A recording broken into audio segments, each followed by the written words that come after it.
Paulo, então, insiste no argumento da incompatibilidade da vida de pecado com a graça de Deus.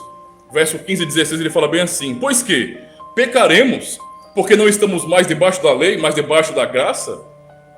Ora, se não estamos debaixo da lei, se não existe nesse sentido todas aquelas regras, todas aquelas leis lá do Antigo Testamento impostas sobre nós, se estamos livres daquele jugo tão pesado, então estou aliviado e posso viver como meu coração deseja. Paulo fala: de modo nenhum. Não sabeis vós que a quem vos apresentardes por servos para lhe obedecer, sois servos daquele a quem obedeceis, ou do pecado para a morte, ou da obediência para a justiça? Ou seja, no fim, a nossa vida vai demonstrar de quem nós somos servos. Nós somos servos de Deus? Somos servos da graça de Deus? Ou somos servos do pecado? Ou somos escravos disso ainda?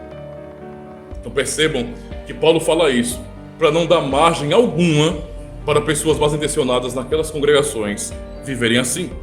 Aqueles que rejeitam então a graça de Deus não creem em Deus de verdade. Isso é um ponto muito importante para nós. Aqueles que procuram entender por meio da meritocracia sua relação com Deus nunca foram libertos da velha vida. Não entenderam ainda. São mortos fazendo teologia. Essa é a realidade. Mortos tentando entender o que não dá para entender quando se é morto. Só a morte espiritual leva o homem a não entender e nem buscar a Deus pelas razões certas, como lemos em Romanos capítulo 3. Não há quem entenda, não há quem busque a Deus. Só aqueles que não morreram para o pecado e não foram ressuscitados para a justiça chamam de anátema o puro ensino do Evangelho. Só aqueles que não têm vida em Cristo é que olham, é que ouvem as doutrinas da graça e se ofendem. Como que a graça do Senhor Deus pode me ofender? Eu sou o pecador que mereço condenação. Ele vem com graça e misericórdia. Isso é para me consolar e me fazer olhar para Ele como sendo o Deus bom, o Todo-Poderoso, que escolheu me amar. Portanto, meus irmãos, a doutrina católica romana ou arminiana não é uma doutrina cristã de verdade. Não é a doutrina de quem está vivo em Cristo, vivo para Deus, mas é doutrina de mortos, é filosofia de mortos. Pois não há fé nos dogmas que atribuem ao homem dignidade para a salvação, apenas filosofias de cadáveres. É como você conversar com um ateu. Você vai perder seu tempo. Não se debate com um ateu, se evangeliza ateu. Você vai debater com alguém que não crê em Deus? Vai gastar saliva. Vai ficar com raiva à toa. Você evangeliza quem não crê. Mesmo pessoas que são chamadas de cristãs, se elas não creem naquilo que a Escritura está dizendo, são alvo de evangelismo. É simples assim. Este é o tipo, então, de perguntas que surge justamente no coração desses cadáveres. Qual é o tipo de pergunta? A pergunta 64.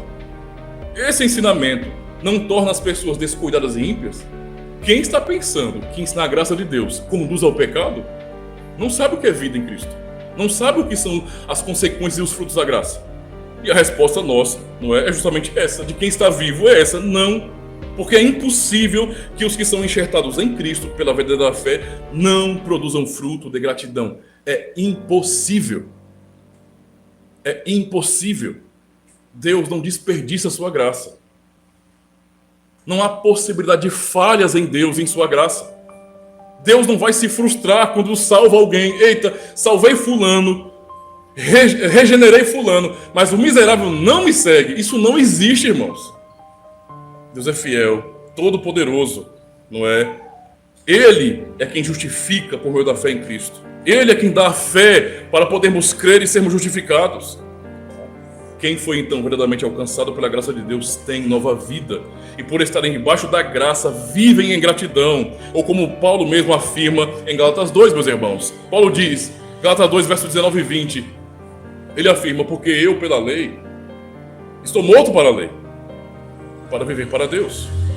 Já estou crucificado com Cristo e vivo não mais eu, mas Cristo vive em mim. E a vida que agora vivo na carne, vivo pela fé no Filho de Deus, o qual me amou e a si mesmo se entregou por mim. Essa é a nova vida em Cristo.